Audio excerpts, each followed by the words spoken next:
Move this around. Sure, someone's seen me move a camera. I'm live. Hello, what is happening, future people watching this live stream? I'm back, like I said in the title. Had a weird couple of weeks away from YouTube, started making videos again, and I realized I needed to live stream. I actually hoped to live stream yesterday. I think I said that last time too. I try to do them on Sundays, but pretty busy. Had some band rehearsal stuff, working on my garage studio, so I wasn't able to do it. But whoops, let me mute that. Share this. I'll check the chat in just a second. Just a segundo as I share this here. Hopefully, people are popping in the chat already. I promise I'll be there in 1 second.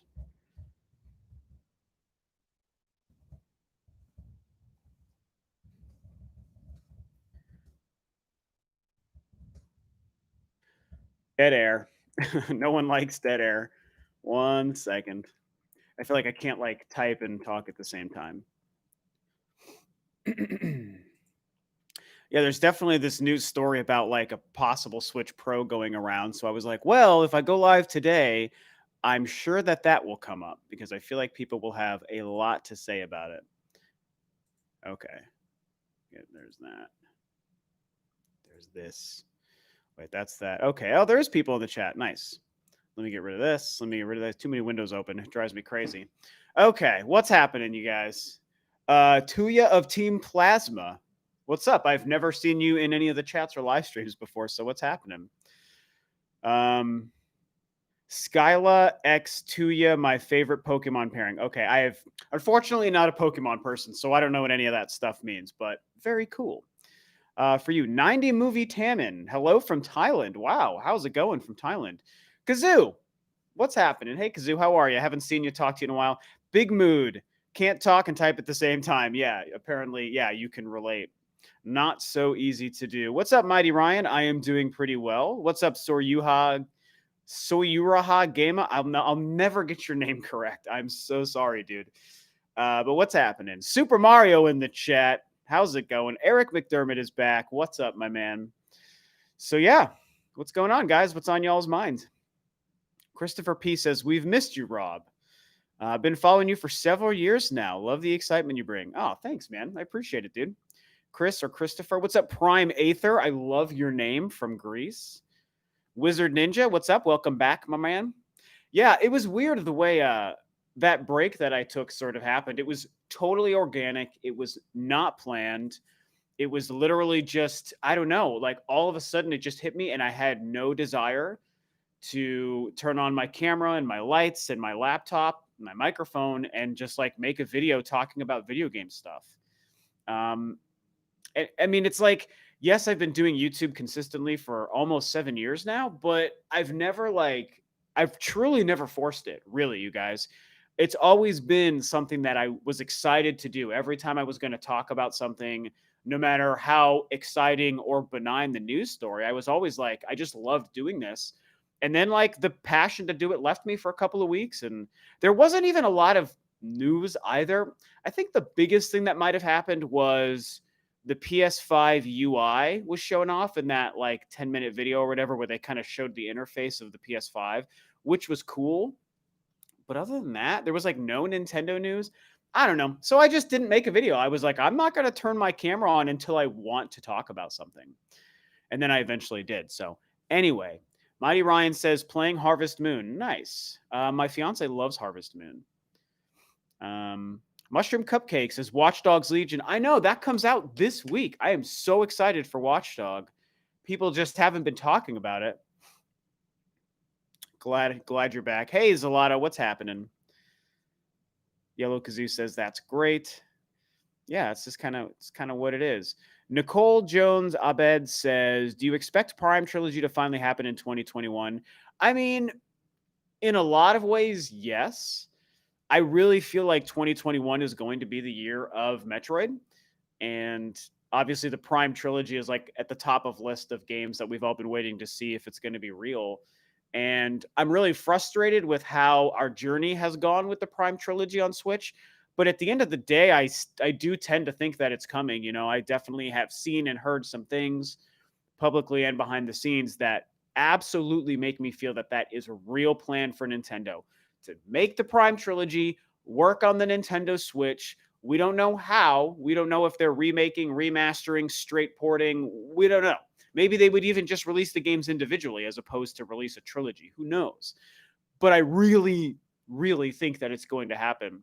And I've been saying for a while, you guys have heard me say, I think Metroid Prime 4 is 2022. So if Metroid Prime 4 was 22, I feel like 21 becomes the ideal time to release some other Metroid game, a 2D game, a Samus Returns port, which I think is more and more likely as the days go on, or a Prime Trilogy. So I think there's a good chance. I really, really do. Do you guys have a date for your wedding? No, we don't, Kazoo. We're going very untraditional. Unconventional is the word I was looking for. We're doing a very unconventional marriage, mostly because of me, not so much my fiance, because I don't know. I'm not really traditional when it comes to these things. I'm not big on the concepts of marriages and the ceremonies and the catering and the family flying in from town and all that stuff. I don't really like being the center of attention for something like that. I like being the center of attention on YouTube and when I'm playing music on stage or in a studio. But when it comes to the marriage thing, it's just not my bag. And so we've talked about the best way to do it. So what we're probably going to do, and it's tricky because of COVID, it's very, very hard to plan. But the idea is to just go get legally married next year, like summer, late summer. Just go sign the papers, make it legal. And then if it's safe to travel, we want to immediately just leave for a honeymoon. So it's just us for like 10 days. We get married one day, we're flying to Hawaii or New Zealand or wherever the heck the next day for the next week or whatever. And then sometime after that, we'll probably hold a small little party for a very small group of people. Like, I don't know, I picture like 20 people or less. And we don't know if we would do that here or back home in Colorado, where most of our people, our friends and family live. So anyway, yeah, that's kind of what we're doing right now. It's all a tentative plan. Once the new year comes, hopefully the COVID situation is starting to come more into focus and hopefully looking better, fingers crossed. And we'll start really planning once we get past New Year's. That's the plan. Now you guys know my whole life story about how I'm going to get married next year. So it's very entertaining on a video games related podcast. But thanks for asking, Kazoo. I appreciate that. 21 is the 35th anniversary of Metroid. You're right, Kazoo. What's up, Isaac? How's it going? Isaiah B says, yo, Rob, what's up? Let's talk about Metroid future, please. I mean, what do you want to know about Metroid? I do think the future is bright for Metroid. That much I will say for sure. That is absolutely the plan. But we'll have to see. You give me the Metroid questions, and I'll answer the Metroid questions. Anwar says, I only want PT if it's... What is PT?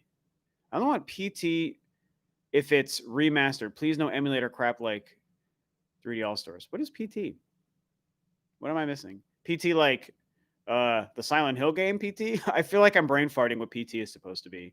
Oh, Prime Trilogy. You mean Prime Trilogy. Okay, that makes sense. Rob, your office is coming together pretty well. Looks good, dude. I mean, thanks, PK. I'm not really doing much to it yet. I've been focused so much on the music studio in our garage. So I just have this bookshelf here. I'm going to get a TV and set up my old consoles like my Jaguar and my GameCube and my Saturn right here. And then along the back, I'm going to get some of the 1-Up arcade machines. I'll probably have to move my Leia picture. And I'm going to get like probably 4 1-Up arcades back there. And this is going to become a hangout room. It's also my office. I have my personal laptop and YouTube stuff right here. And then I have my work laptop and my second monitor for work right here. So this will always be a work and YouTube space. And then this is all going to be a hangout space back here. It's bigger than it looks like on this webcam. This room is actually bigger than that. You can see it more on my regular videos, how much more room there is in here. So, but thanks. I appreciate it. I do appreciate. I appreciate. Oh my God, Hatrick Swayze, my man Chris. You guys should go sub to his Twitch channel. It says, "Will Elvis be officiating your wedding?" No, because we're not going to have a ceremony. If we do, though, you can officiate if you want to. Although, is officiating the same as being able to legally marry somebody? I think it is. You might have to get like ordained, Chris. I don't know, whatever that looks like. You might have to do that thing. Christopher P says the game I'm praying for. The game I'm praying for is a Skyward Sword remake. That game got me through surgery back in 2011. Fond memories. Wow, right on. I wonder what was your surgery that you got at the time. And yeah, I mean, I've talked about Skyward Sword numerous times, you guys. I really want that game to be lifted off of the Wii and drop shipped onto some other console with HD visuals and maybe some tweaks to the controls.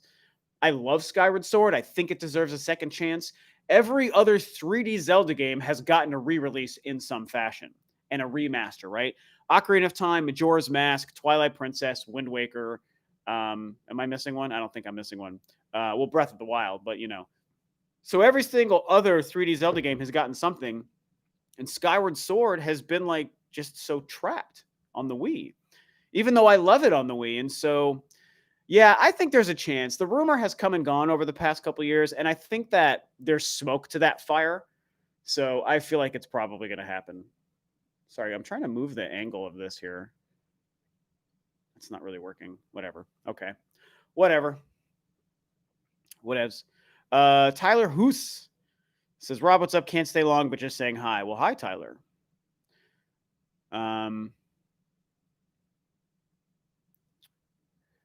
Fire Emblem Holy War remake. Which one is Holy War? I don't know Fire Emblem Holy War. That doesn't sound familiar. All right, Chris, you said done. I'm expecting it. You're going to get ordained and you're going to fly out here and marry us. It's a plan. It is a plan. Okay, let me get back. These questions are moving around here. What are we doing? Phil Raymond says, do you have a large collection of physical games? If so, we need a game room tour. I mean, not really. I'm not like, I know a lot of other YouTubers are into the game room thing and they have decades of games they've collected and whole walls of games behind them. I know that's really common. Some of my friends who are YouTubers are that way. That's not really me. I mean, I believe in physical games. I always have. But one thing I haven't been good about throughout my life is keeping my collections, unfortunately. So I have a current collection of a lot of games, and I have a lot of Wii U games and a lot of GameCube games, and I have a whole lot of Atari Jaguar games. And then I have a bunch of games for the Switch, the PS4, and the Xbox One. But I don't have like, you know, all my NES games and Genesis and Sega CD games from the years, you know, Super Nintendo. I just don't have those things. I don't have a wall worth of games, really. So I don't have anything that would be equivalent to a game room, unfortunately. But I don't really want that. You know, to me, my game room is just a place where I play games. We have 2 living rooms in our new house. So I have one living room that's dedicated to like all my game stuff, and it's got my consoles and all my current games. And then I have this place, which will be a retro game space, and then also the 1-Up arcade machines for hanging out and having a beer and hanging out with friends. And that's it, you know? So that's just me. I differ from most YouTubers in that respect. I'm a little bit more like low key with that stuff, but I do believe in physical games. So I don't really have anything to give a good tour with. I could just give a tour of my house, you know, and like my garage studio, my music studio. That's about it. Holy War is the 4th one. Okay. I had lower lumbar surgery, you said. L5S1 laminectomy. Wasn't allowed to sit, so I had to stand or lay down while playing. Wow, that sounds weird. Glad you're well over that. Isaac says, random news. Recently started playing StarCraft 2 for the first time and noticed some similarities between the Protoss and Zerg and the Makirs and the demons from Eternal. I don't remember the name of the Makirs, but I could see some visual design similarities. I mean, I played through Doom Eternal. I don't remember the names of anything. Yeah, I could see some similarities there. PK says, Rob, who do you think the antagonist is going to be for Prime 4? I feel Dark Samus would be beating a dead horse at this point. Still like Dark Samus, though. Yeah, that's a very good question. I've thought about it a lot. I've kind of brought it up here and there on the channel before, too. Well, here's the thing. In some way, shape, or form, a Prime entity has to be the antagonist. This game is called Metroid Prime 4. So I don't want to say they've backed themselves into a corner, but they've definitely set the expectation that it's a Prime game, which means Metroid Prime, the foe, the entity, has to be in the game in some way, shape, or form. And Dark Samus, spoiler alert, is essentially the essence of Metroid Prime. So I definitely, what they can do is change the form Metroid Prime takes. Maybe they want to change the essence of Prime to be Dark Samus and make it something completely brand new, a wholly newly created character of some kind, an alien or human, whatever. Maybe they do something like that so that they move on from Dark Samus. Or maybe Metroid Prime, maybe they're making like another Metroid Prime, and so then a new Dark Samus comes along. Or maybe they do the thing where Metroid Prime wasn't truly defeated at the end of Metroid Prime 3, and so they try to say it's the same Metroid Prime and the same Dark Samus we've had all along. Maybe they do that.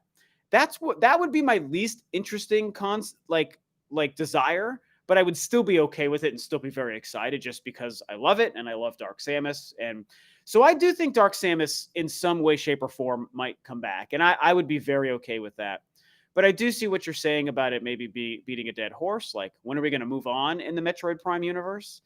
And, then the whole Psylux thing comes up. And my theory for the longest time has been Psylux will probably be in the game. And I think Psylux will be an antagonist, but I don't think Psylux will be the main antagonist. I picture a Metroid Prime 4 game with Psylux as a character operating and filling the role of like what Zant was in Twilight Princess, or what Dark Samus was even in the Metroid Prime games. Like the foe who you're kind of following, and maybe you fight a couple of like mid-sized battles with that character 2 or 3 times throughout the journey. And then near the end of the game, you would defeat that character before moving on to the final reveal of the real villain.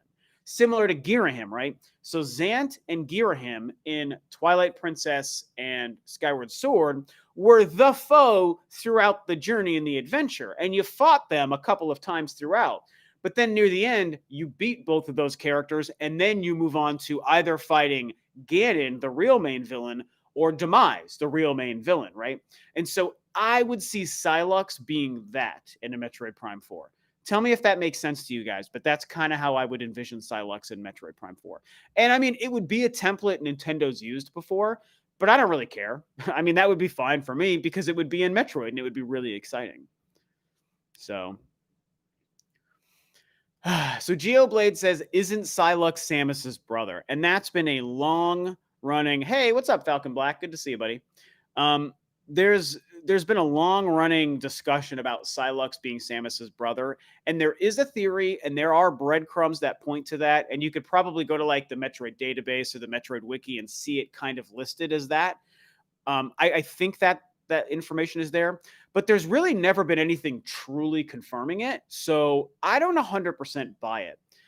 And I will say I don't 100% like it either. I don't really think that we need to muddy the waters around Samus like that. Like, I like her simple backstory of her parents were killed by Ridley and the Space Pirates when she was a baby, and she grew up and was raised by well, not a baby, but she was a young girl, very young girl, like I think like 5 or 7 or something. And then she's raised by the Chozo, to become this badass warrior, and joins the Galactic Federation, and then leaves the Federation and is a bounty hunter. Like, and then to throw in this like, haha, I'm really your brother. Oh, I've been following you your whole life, Samus. And what about mom and dad and blah, blah, blah. Like, I mean, again, I would accept anything. I would go into it with a very open mind and be excited, but I don't need Psylux to be Samus's secret reveal alien brother or whatever. I just don't need that. So we'll see if they ever confirm it. But right now, it's a theory, and there is a lot of evidence to support it. I agree. But it's really not confirmed to my knowledge. So those are my thoughts. I'm getting quite a few questions now. I'm trying to keep up here. Rule Time says, you think Metroid Prime 4 is going to be set in an alternate universe? I don't know about that. I don't know. Maybe not. Prime 4 teaser with something other than a logo at the Game Awards would be so sweet. Yeah, how crazy would that be? John says that. I mean, I don't know, man. Metroid and the Game Awards, there's like this weird sort of history there. I don't know. It'd be very interesting to see.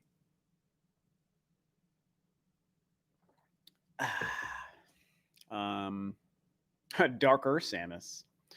What is your favorite No More Heroes boss, and do you think the low ratings of the game represent the captivatingness of the game? I'm not sure what you mean by that last question. My favorite boss, it's a total cop out, but she really is the best, and it's Shinobu. She's amazing, and she's amazing. I mean, she's in both games. They even brought her in and made her a playable character in Travis Strikes Again. Shinobu is a great character with a lot of depth. I also really like. Can I remember his name? Oh, what's his name? The guy who blows himself up. You don't even really fight him. Um, oh man, I have to look him up. You guys probably remember the guy who blows himself up. I think he's the fifth. Oh, sweet. I think he's the fifth assassin you go to fight in No More Heroes 1 in the desert. His name is like Overdrive or something. I don't know. He's really great. He's really, really great. I think Federation Force is going to be the bad guys like Metroid Fusion. I don't know. I don't know if I could see that, because then that would be like making the Federation the enemy of Samus, and that's not really the way of it.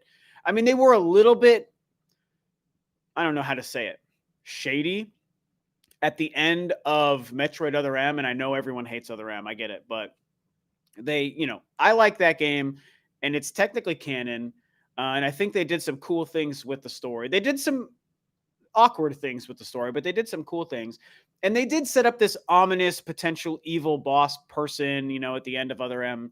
But I don't really expect that to be the case. And that's also well after the Prime games take place, to be fair. So Prime 4 should take place before Other M, so maybe there wouldn't be an evil aspect to it. So I kind of don't really. It's me, your secret alien brother. Exactly. I just think that sounds not cool. Thanks. Kazoo says, don't forget to like the stream. That is true. So I've been out of it for a while. I'm pretty low viewers here. I'm only 60 live viewers. No super chats. And that's okay. I'm just, it's been a while. That's what happens if you take a break. I'll tell you what I learned by taking a break from YouTube for just 2 weeks. And it's very frustrating. And it's, YouTube can be so damned annoying sometimes. Is the break I took confirmed a lot of people's big fears about being YouTubers, and that it's that you can't take a break. Because my first 2 videos coming off of that break didn't really do well per my normal views, per my average reception for videos. It took them a long time to cross just 1,000 views, which isn't common for me. My videos usually perform a lot better than that. And so I take a break for 2 weeks. Like, let's pretend I was a full-time YouTuber. Heaven forbid I give myself a vacation. Heaven forbid I take a break from my job, which YouTube is a job for people. YouTube, and the way it's set up and the way the algorithm is set up, it literally punishes you for taking time off.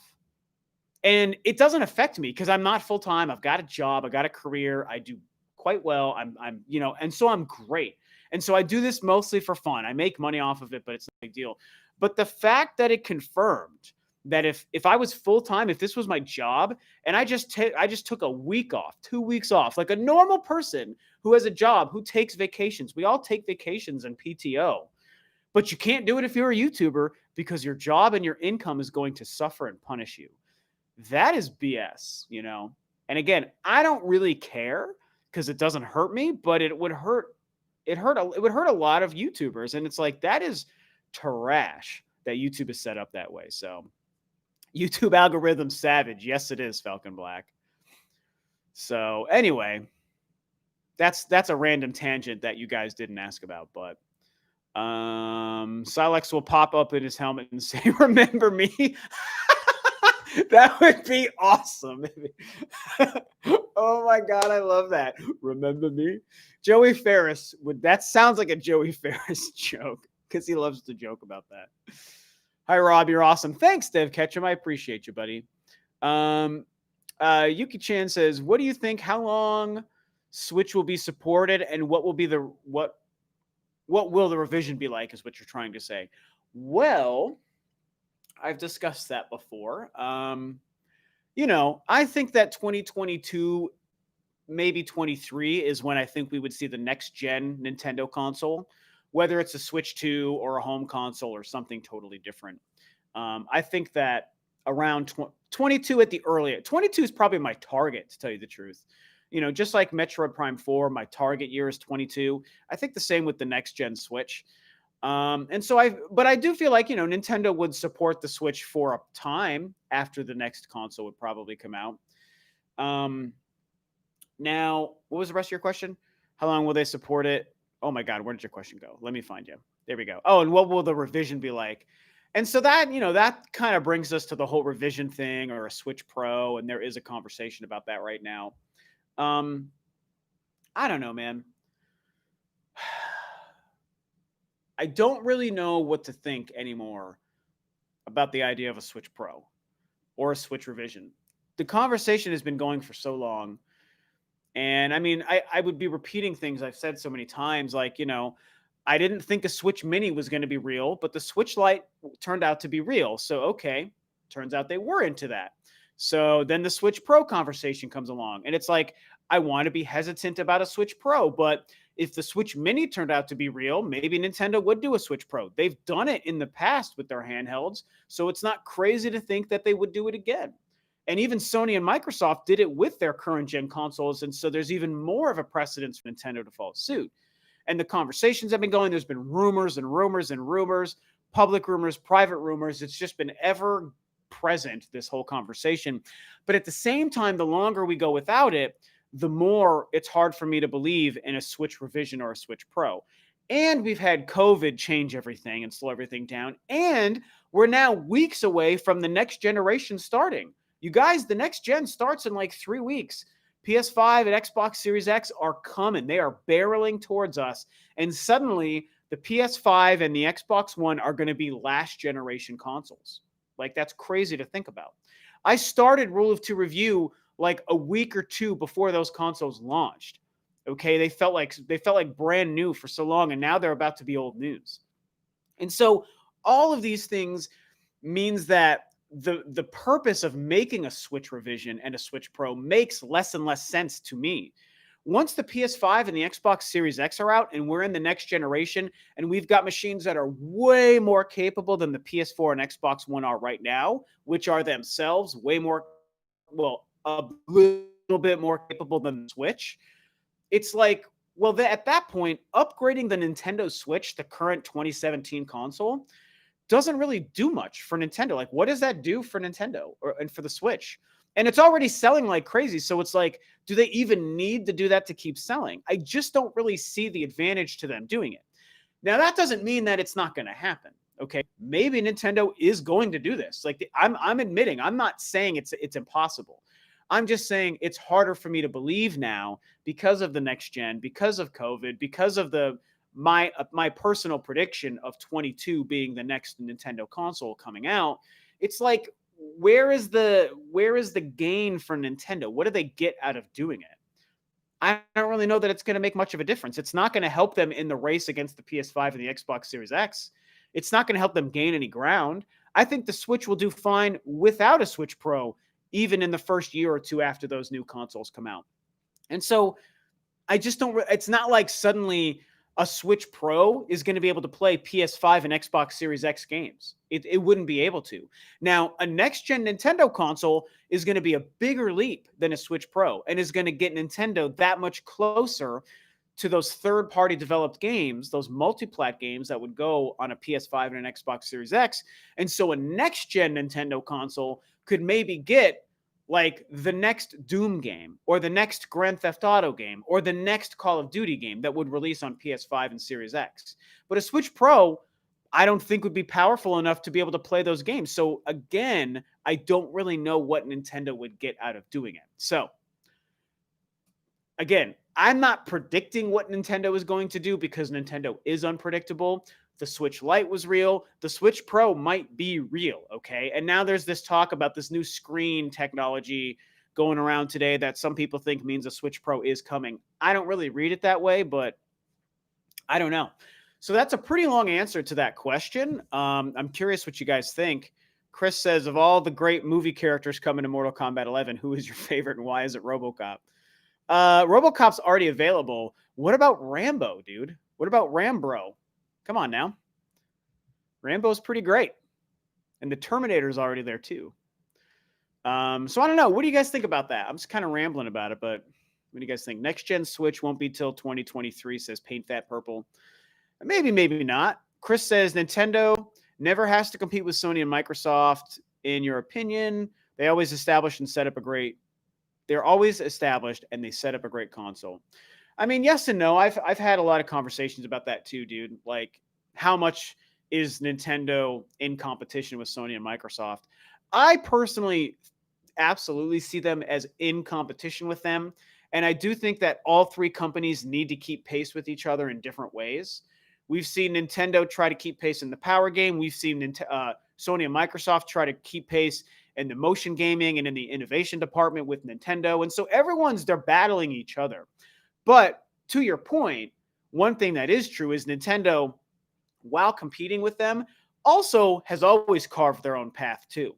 So Nintendo's brilliant at kind of doing both. They can play both sides, right?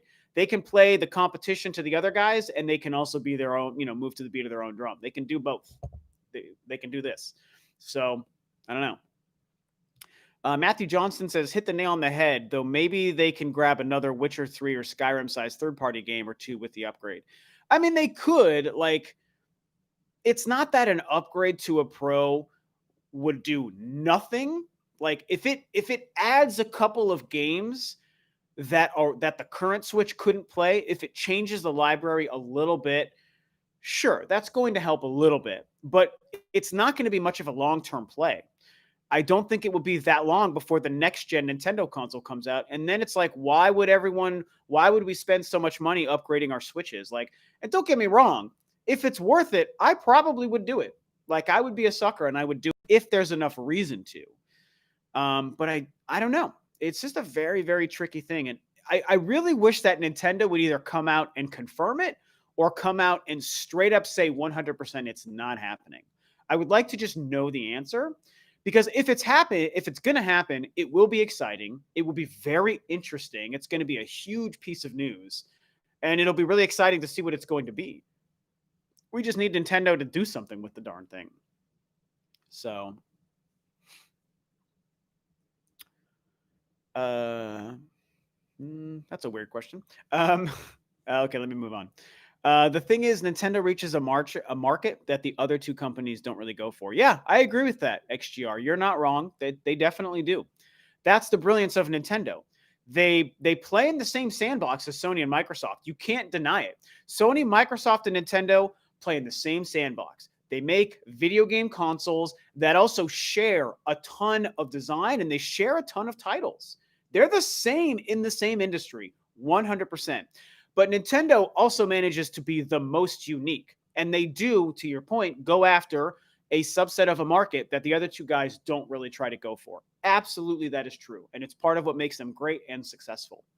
But we can't pretend like they're not the same as Sony and Microsoft. They are. And that's not like a bad thing. I think that maybe some people who are like big Nintendo fans and big Nintendo defenders maybe think that that's like a negative for some reason. And I don't know why anyone would find it to be a negative to say Nintendo competes with Sony and Microsoft and vice versa. Like, why would that be bad? It's not like an insult in any respect.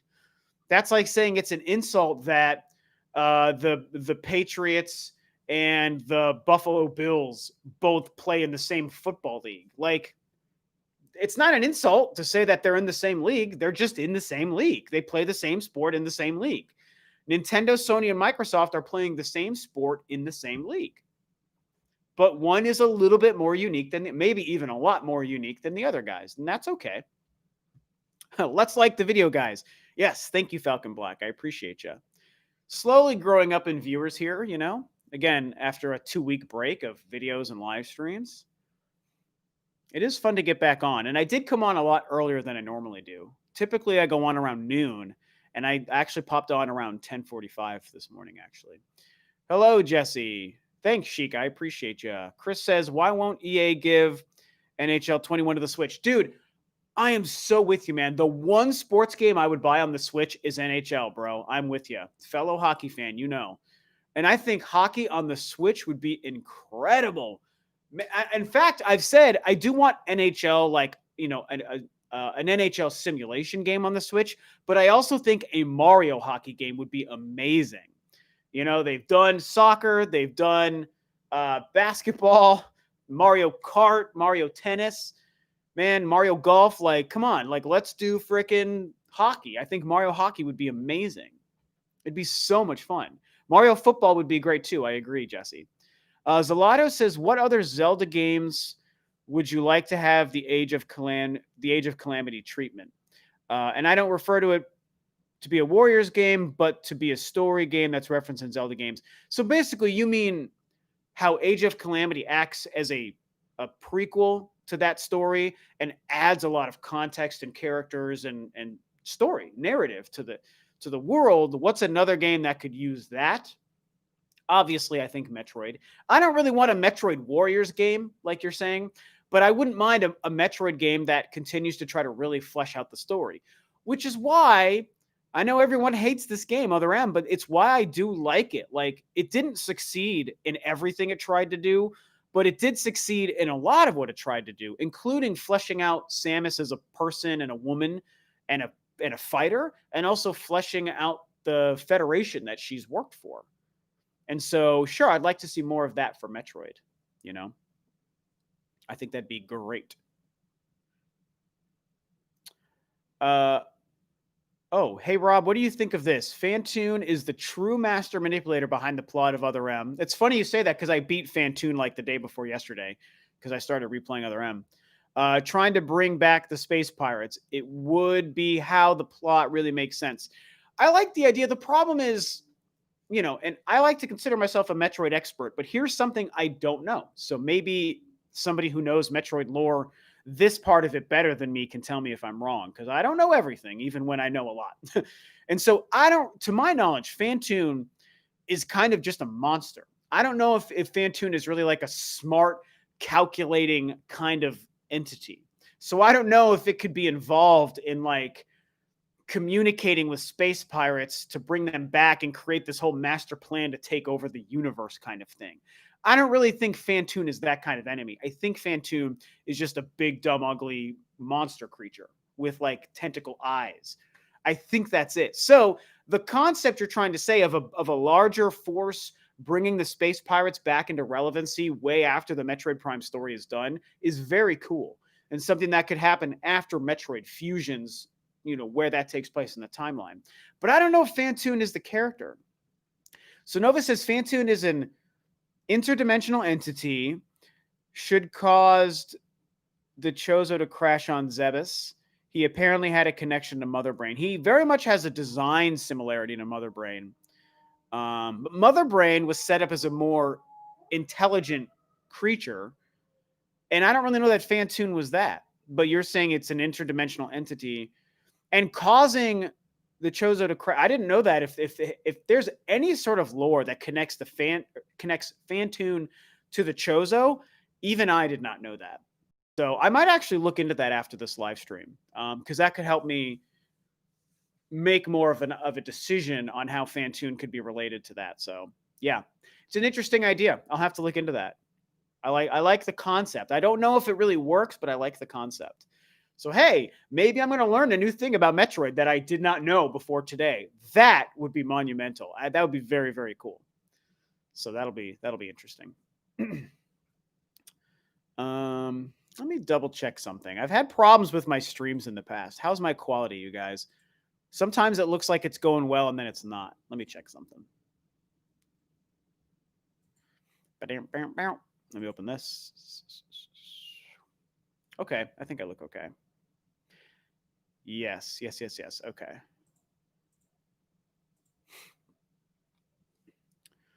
Rob, here's a question. Man, I love doing these live streams. I just love chatting with you guys. Let's just BS about Metroid and Zelda and video games. I love it.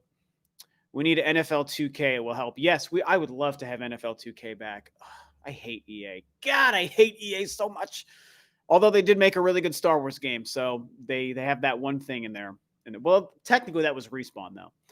Hey Rob, do you think Star Fox and F-Zero are dead like Mother slash Earthbound? I don't. I really don't. I think Star Fox will be coming back sometime. Sometime soonish. I really, really do think that that's going to happen. Will it be on the Switch?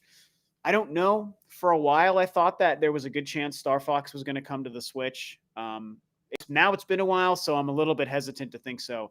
But I do think Star Fox will come back in some form.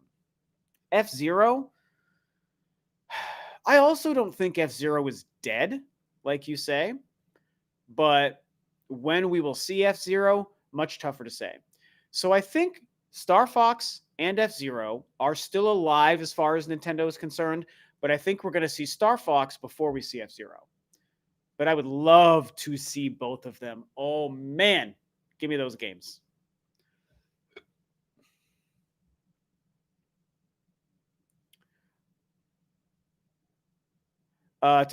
Look at this name, tits and ass. Oh my god. I played Super Mario 64, and I've heard about the Wario apparition, which is an urban legend which was seeking around in Super Mario 64. I don't know anything about a Wario urban legend from Mario 64. I mean, the only one I've ever known is the very famous L is real, right? Which people feel like that was confirmed recently, which, yeah, I don't know about that. It's interesting, but I don't know anything about. There was no Wario, or was there a Wario? Wait a minute. Was Wario introduced in the third Mario game on Game Boy? So maybe Wario was a character by then, right? I don't know. I'd have to double check the timing on that. If Sony was to have a first party rep in Smash Brothers, oh wow, who do you think it would be? I mean, I feel like Ratchet, Ratchet and Clank makes a lot of sense. I don't know who else from Sony.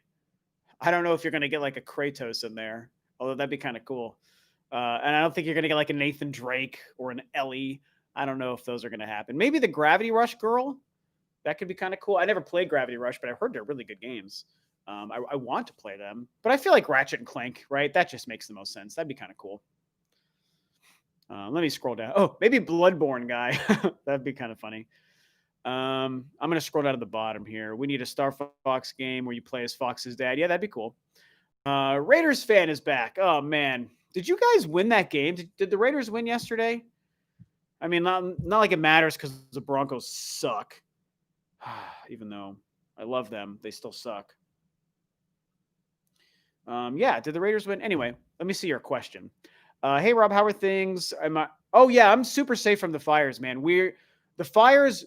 So I'm in Washington State, very close to Oregon, and the Oregon-Washington fires they're a couple of weeks old now. So, God, what a horrible week that was when it was like death outside and inside it just smelled like smoke, like you were breathing in cigarette smoke and it was like death outside.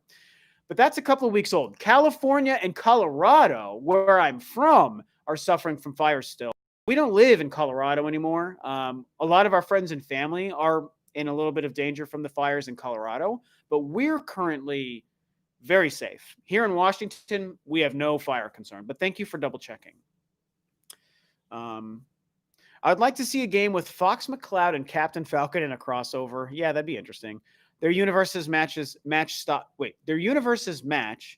Imagine a buddy cop style of story or something like that. Yeah, that could be kind of funny. Wario was introduced in Mario Land 2. Okay, it wasn't 3. It was 2. Gotcha. I love Star Fox Adventure School, Brees. Everyone hates that game, but I love that game. Oh, Raiders lost, I guess. Well, that sucks, man. Sorry to hear it. I mean, that's good news for the Broncos because we're all fighting for second at this point. The stupid Chiefs are going to win the division again.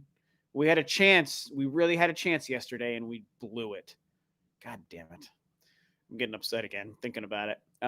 Shake a Finder says, I hope Nintendo does fix and polish off Golden Sun. Yeah, that'd be cool. To be good. We got a lot of. I know, Chris. There's been tons of snow. I know. I've seen that. Hopefully, that's good for the fires. Actually, I haven't heard anyone talk about how that relates to the fires. Stakona says, when British Columbia gets fires, we get the smoke. Yeah, that's true. I mean, we got the Oregon smoke, and get smoke from up north too. Well, you might be in Seattle though, which is right by BC. Rule Time says I live in Colorado. I'm jealous. And it's snowed out here. Fires are still going. Okay, gotcha. Gotcha. Bills 2021 Super Bowl champs. I don't know, Chris. I know you. When did you become a Bills fan? I've been meaning to ask you that. Where did that come from? I always just associate you with the Sharks. Like, so where did this Buffalo Bills? Is this random or is this because of something? You got to tell me, man. TNA says I'm in Michigan this year. I thought so. It's just random. You were? Why were you a Bills fan as a kid? That means you had a rough time as a kid when the Bills lost 4 Super Bowls in a row.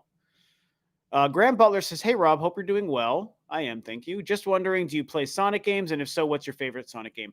I love Sonic. I absolutely love Sonic. I grew up, I was a teenager in the 90s, so I grew up playing 16-bit and I loved Sonic back then. My favorite Sonic 2, but I like, all the Genesis Saga Sonic games. I like oh my God, Sonic Generations is great. Sonic Mania was fantastic. There was a couple Sonic games on the DS that were awesome. I loved those. So I like a lot of... Sonic Colors was great. Ton of good ones. Dead Rising for Switch? I don't know. Maybe. Because I lived in Utah and everything sucked. That is such a random answer, dude. I can't make the correlation between everything sucks in Utah. I didn't know. Wait, I didn't know you were from Utah. Same as Jesse. Did you guys live there at the same time as kids? I don't think I ever knew that. Also, how is Mr. Pickles doing? Yes, we can bond over our mutual hate of the Chiefs and love of Metroid. Perfect. Yeah, Mr. Pickles is great. He went back to my fiance's school weeks ago. So he had a couple days here safe from the fires, which is really cool to have him here. He's a really nice little rabbit. And now he's back at the school with the kids and stuff. So he's doing okay. You moved out when you were 7. Okay. Tell you what, man, we want to move back to Colorado. We just bought this house.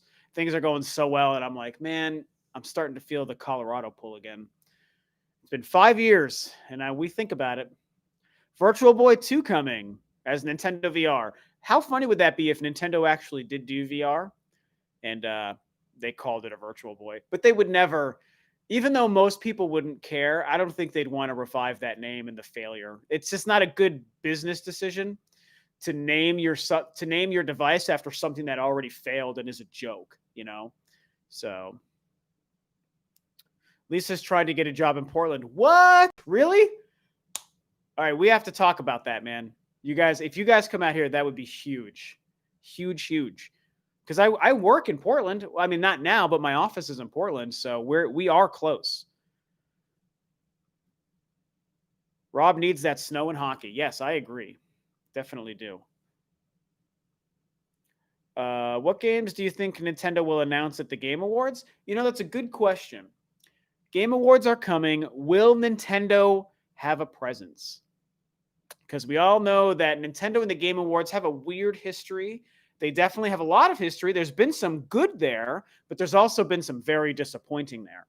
I think the 2018 Awards was very disappointing because that was when they just announced, what's his name, Joker for Smash Brothers, which to me was disappointing. We were all hoping for Metroid Prime Trilogy, Prime 4, and we got that, and it's like, and I don't even really care about that character, so that really didn't do much for me. They didn't do anything last year, did they?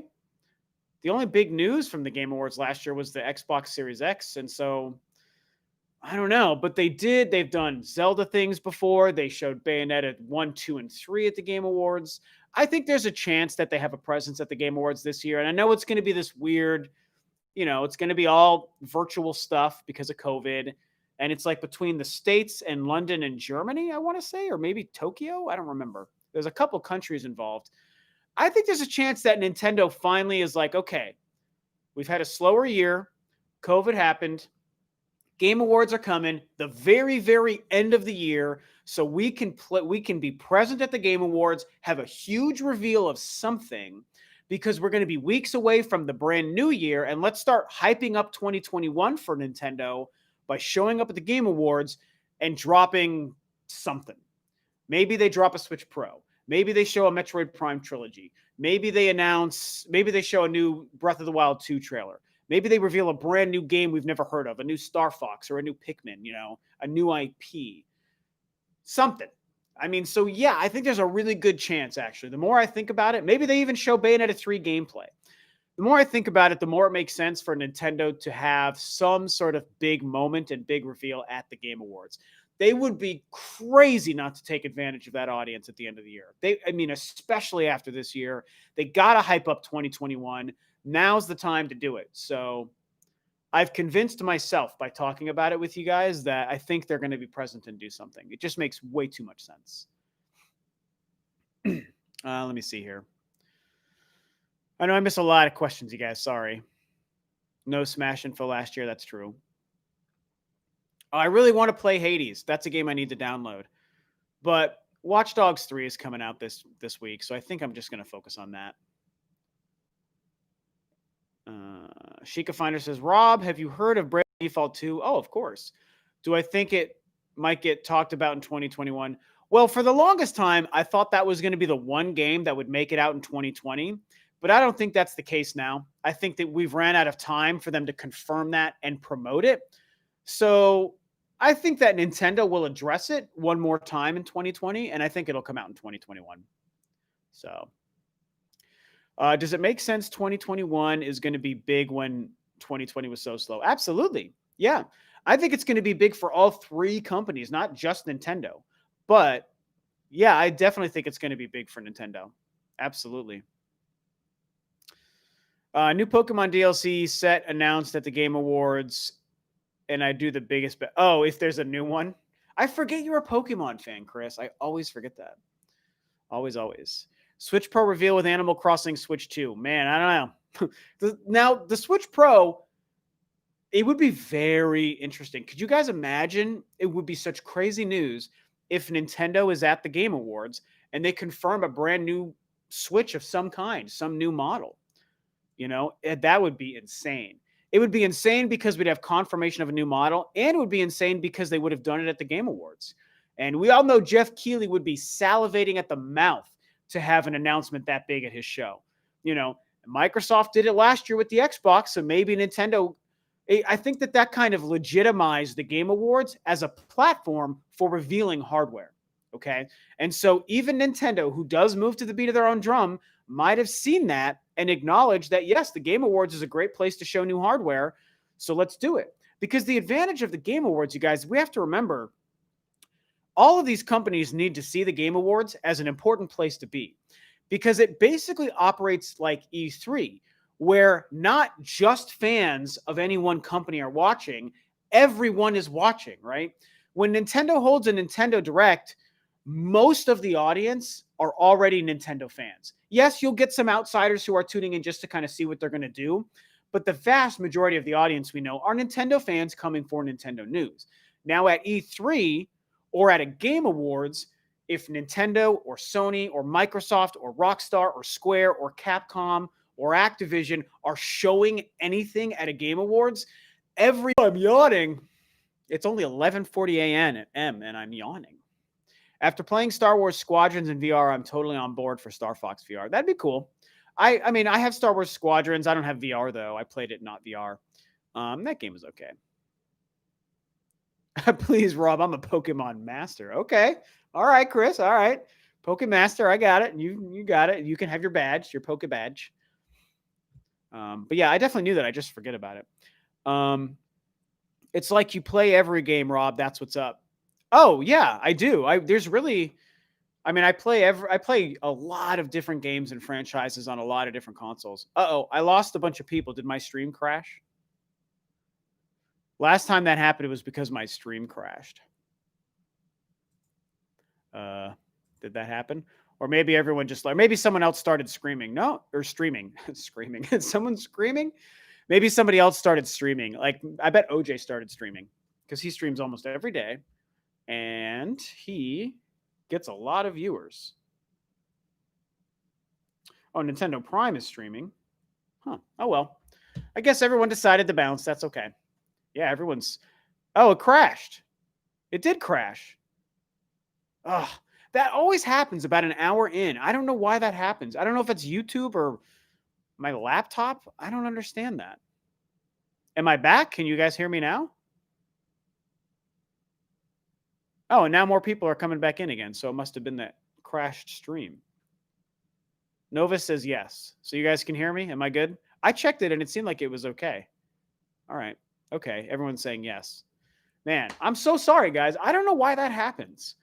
I have good internet. Your loyal followers always come back. That's true. I appreciate you guys. Thank you so much. Ugh, gosh, I hate that. And it's always at about the hour mark. It's 56 minutes and that happens every single time. That is so annoying.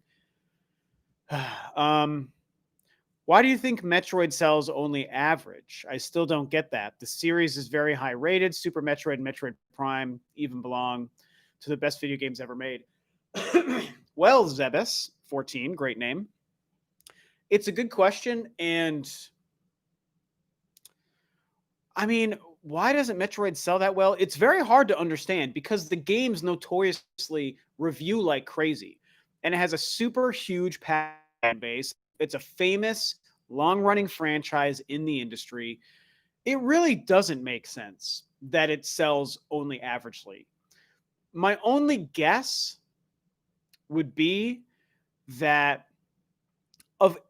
so for one, we have to remember it's a Nintendo franchise, so you put it in the camp of being a Nintendo franchise. And within that family, that huge family of Nintendo franchises and first-party characters, right? We got this big bubble. This is all the Nintendo stuff. The Zelda and the Kirby and the Smash Brothers and the Marios and the Pokemon, all this stuff, Metroids, right? Tons and tons of characters and franchises. Kid Icarus, F-Zero, keep going. Animal Crossing, right? Metroid's in this family. And of the franchises in this huge family of Nintendo franchises and characters, Metroid is, in my opinion, and I think that almost everyone would agree, the most, I don't know, hardcore or like traditional. I think it's the franchise that skews the oldest as far as it skews towards the older gamer compared to most of Nintendo's other franchises. And the game mechanics, the difficulty level, the backtracking, the seriousness of it, the fact that it's like a sci-fi futuristic, it's all about using guns and blasters and blowing up aliens. And I know like in Mario, you're stomping on Goombas and killing them, but like the whole aesthetic and vibe and story and gameplay to the Metroid franchise is the most different from everything else Nintendo. I mean, Star Fox and F-Zero are getting close because they're on the sci-fi side of things, but they don't go as far as Metroid does, right? And I mean, and then you even look at Metroid Other M, which actually dabbled in a little bit of sexiness, as weird as that might be to point out. But, Zero Suit Samus in Other M specifically, they went pretty sexy very much on purpose, okay? And that's fine. I think that's great, to tell you the truth. I have no problems with it. I don't think it was done in an offensive way or a disrespectful way. It was done in, sometimes some things can be kind of sexy. Sometimes a character can have that, and like that's fine. I don't think it hurt Samus's character at all in that game, so it's like whatever. But you don't see that stuff happening in any other Nintendo franchise. And so I wonder if there's just been, the point I'm trying to make is with Metroid being the most unique, the most older skewing, the most difficult and hardcore as far as game mechanics compared to all of Nintendo's other franchises. I just wonder if there's a disconnect in the larger Nintendo buying audience and even the outsider audience that buys Nintendo products that struggles to connect to what Metroid is trying to be as a Nintendo property, if that makes sense. And I'm not saying that this is 100% my theory. I'm kind of just thinking about this in real time with you guys. I'm thinking this out right now. And it's just one of the few things that makes it so unique. And it's like, because it's hard to justify it. Every game, with the exception of like 2, has reviewed extremely well. And it is one of the most successful and most long-running and popular franchises in all of gaming. Yet the games only sell okay. Why is that? Like, it's hard to really understand why. Part of it is we know it doesn't work in Japan, so the Japanese audience has never really bought in. But even in America, the best-selling games are just over 2 million. Super Metroid and Metroid Prime. They sold over 2 million copies each. Those are the best-selling games in the franchise.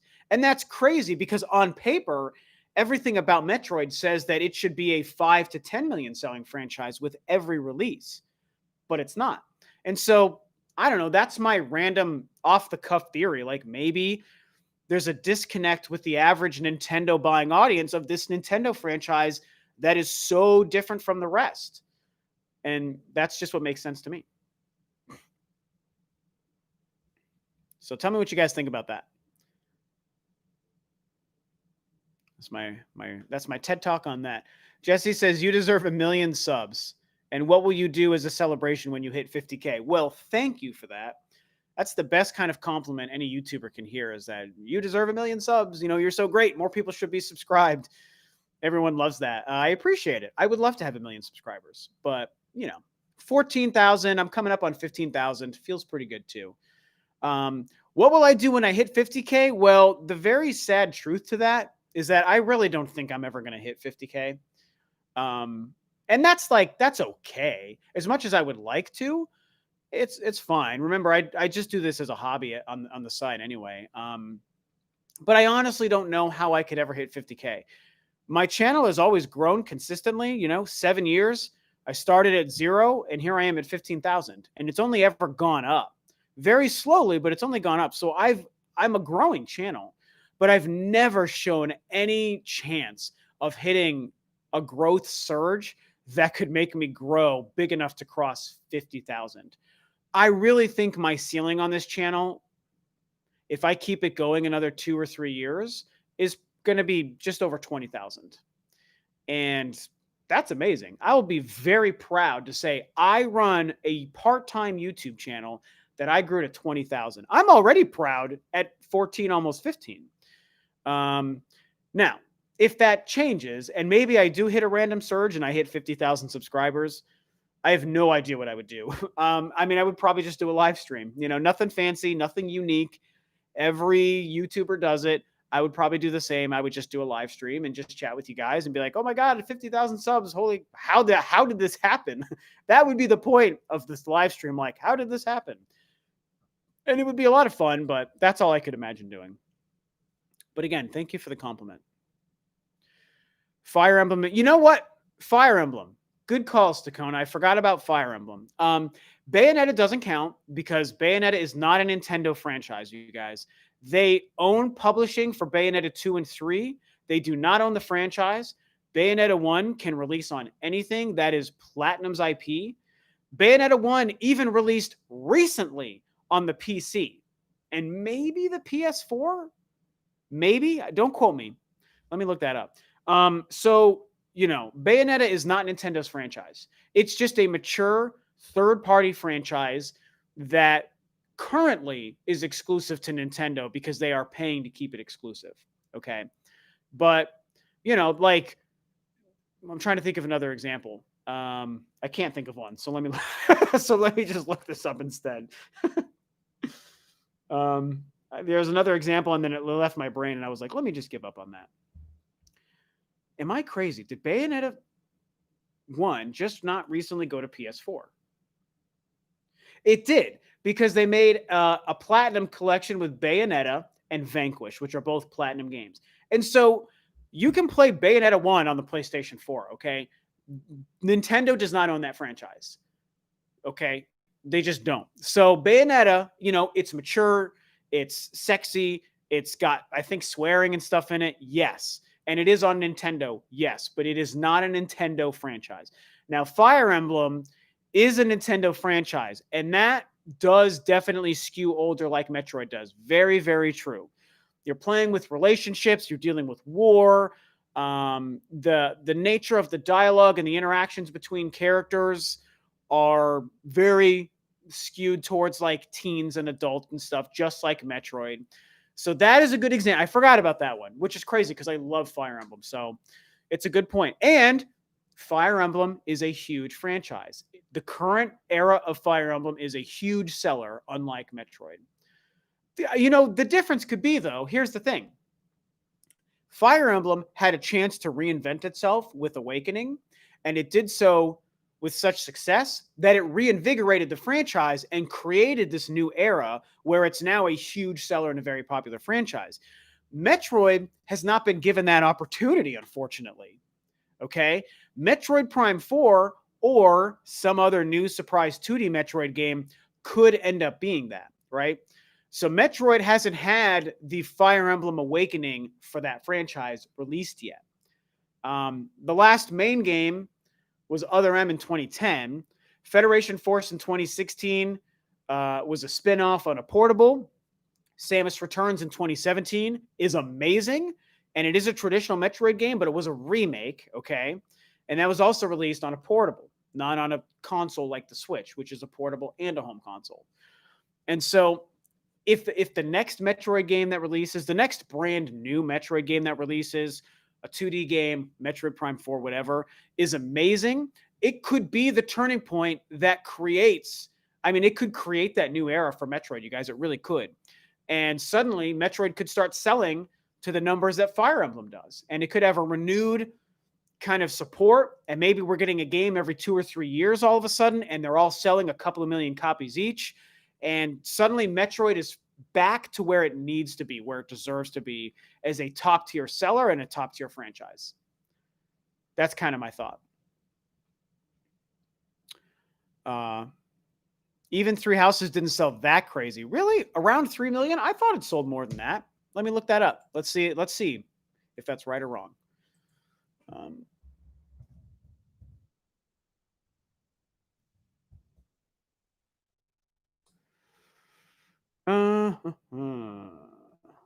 So in May, it was around 3 million.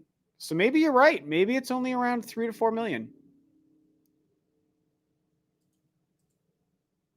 Let's see.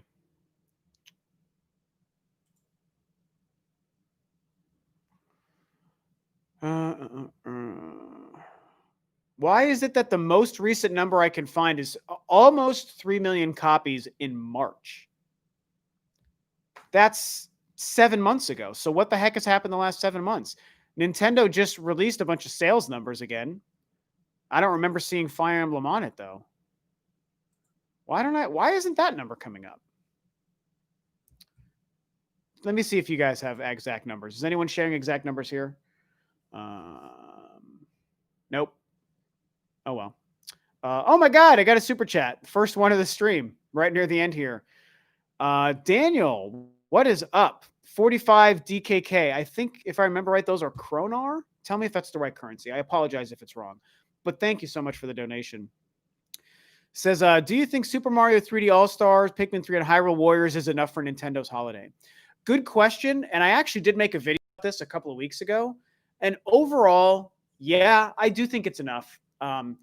Mario 3D is going to keep selling like crazy. It's going to surpass 10 million units through the holiday. Pikmin 3, you know, I know that Mario and Pikmin, they're old games, and that is unfortunate. Pikmin 3, I think, is going to do pretty well. It's an amazing game. I'm glad it's getting a second life on Switch, even though I'm sick of Wii U ports. I think it's going to do pretty well. And Hyrule Warriors, I think, is going to be huge. I think Hyrule Warriors is going to sell 5 to 10 million copies in its life. And considering it's a COVID year, and considering that Nintendo has already been very slow with new games and new products, I feel like Hyrule Warriors is the perfect game to come out and be a big holiday hit. I know it's not to the level of a Breath of the Wild 2, but I do think it's going to be a big game. And at the end of the day, I think that those 3 titles are a fairly solid holiday in a pandemic year. Even though we got PS5 and Xbox coming, I still think that it's a pretty solid holiday overall.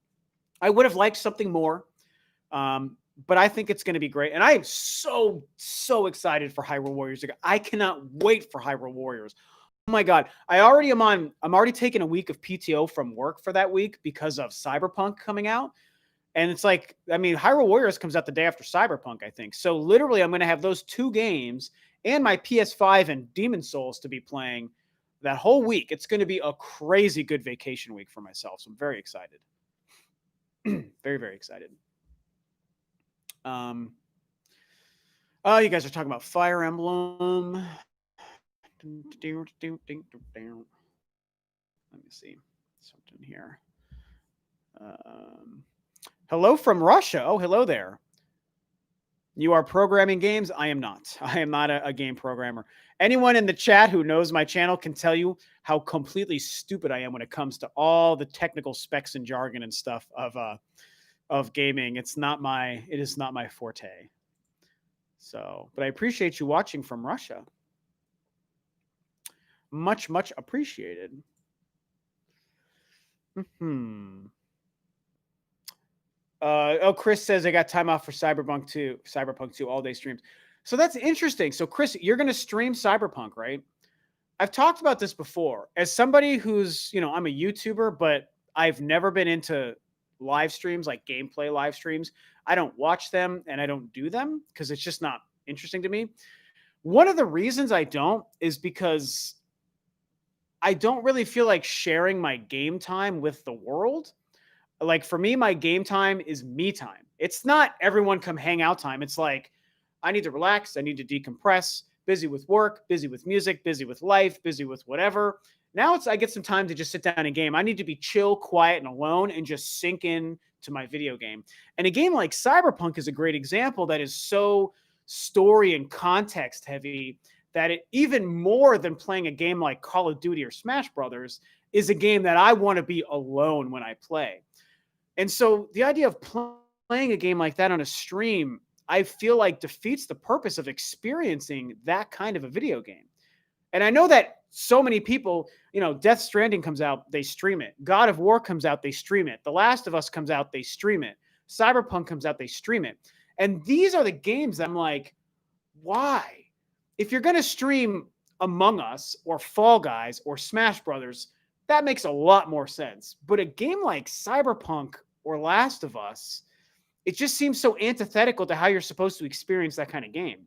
So I'm asking you, as a good friend of mine, why you would do that? What the interest is? What the interest is in streaming that kind of a game to the world and not just hanging out and alone and just soaking it in a personal, intimate environment.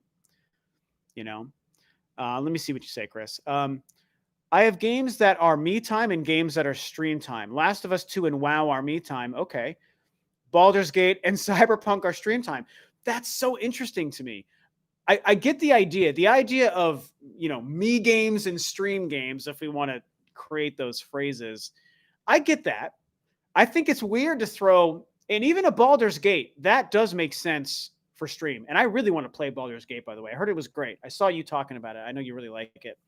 But I feel like Baldur's Gate and Cyberpunk are so different in the stream world. So it's interesting that you put Cyberpunk in the stream camp. But fair enough, to each their own. It makes sense. I mean, clearly I'm alone because most people don't care and they'll stream anything.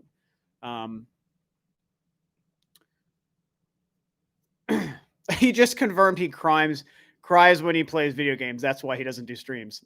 Definitely. Well, okay, that's not the reason I don't do streams, but I have been made emotional when playing a video game. There was something recently that got me kind of emotional. What the heck was it? I don't think it was Last of Us 2. I've replayed Last of Us 1 a couple of times, and that game always makes me emotional.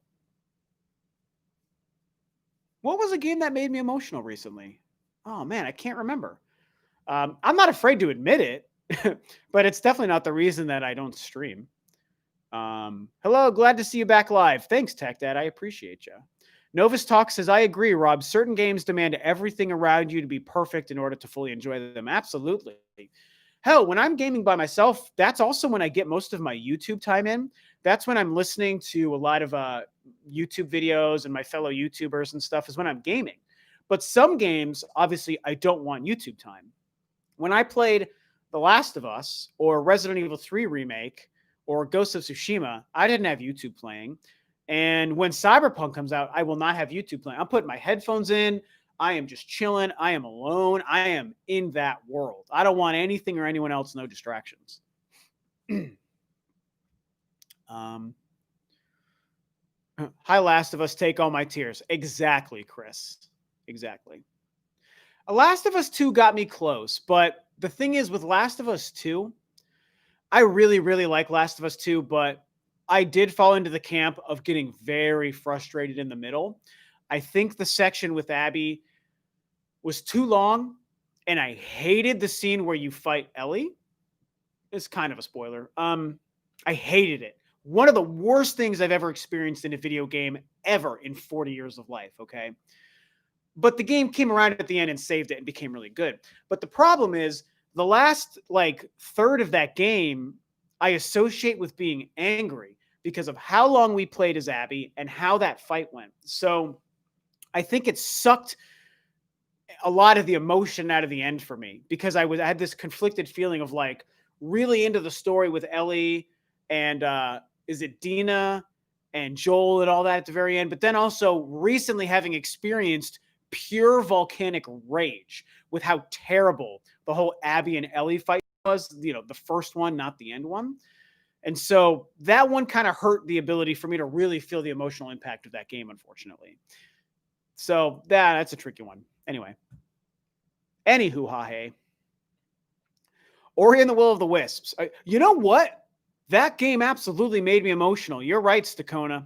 Absolutely, man. That game did it. I absolutely loved playing as Abby. Really loved the entire time. Interesting, Chris.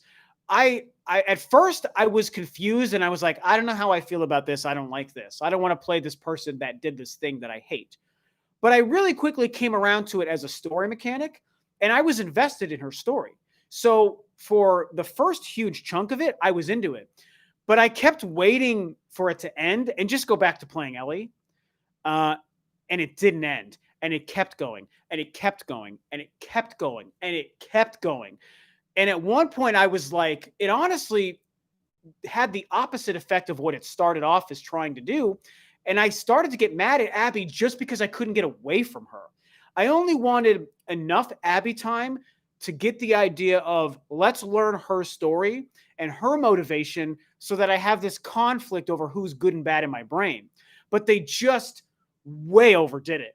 You only needed like 3 or 4 hours of Abby time, and instead it was like 10 hours or whatever. I don't know what the basically they needed like, I think they needed about 1/3 of the amount of Abby time that the game actually gave us to achieve what they needed to achieve. But they just ran it into the ground. So that's the thing I have with Abby. I don't hate Abby as a character, and I don't hate learning her motivations, even though she did that terrible thing. I buy the whole narrative concept. I was really into it for a while, but they just drag it on too long, and then they ended it with the worst thing any video game has ever made you do ever, until we finally come back to the good stuff with Ellie. And so, I really love Last of Us 2, but they really effed up in the middle there, man. They effed it up hardcore. Idiots. Still a good game, though. Still a good game. I like the game. And I got another super chat from XGR Extensive Game Reviews. What is up? Thank you so much. $13.99 Canadian, I think that is. Thank you for the donation. Says, Rob, have you ever played Monster Hunter?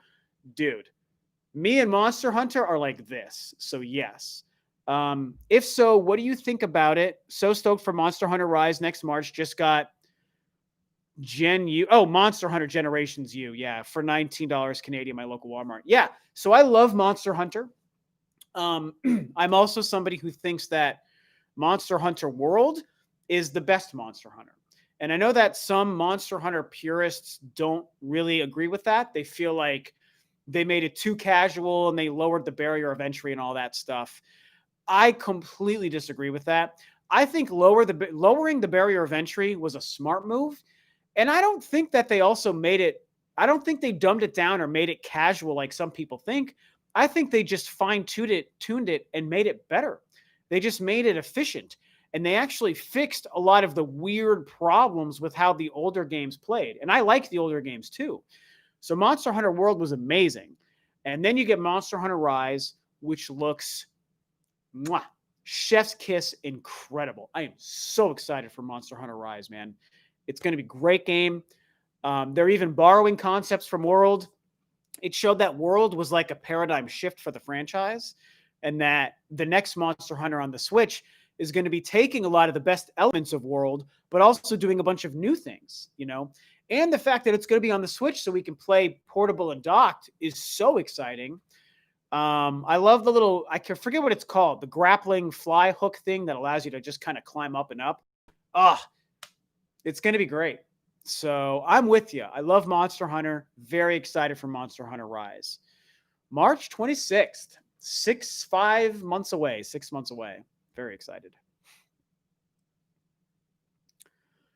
I think at an hour 20, my voice is killing me. I've talked to death here. So I think it might be time for me to wrap up. The Last of Us 2 had me emotionally enraged, says Zelato. I hear you. I was only emotionally enraged again in the beginning, but not the whole way. Did I cry with Ghost of Tsushima? I don't think I cried, but I was pretty emotional at the end with the uncle. I mean, it was really, really good. So you know what? Maybe I did cry. Maybe that was the game where I got a little emotional. Maybe I did have a tear playing that at the end.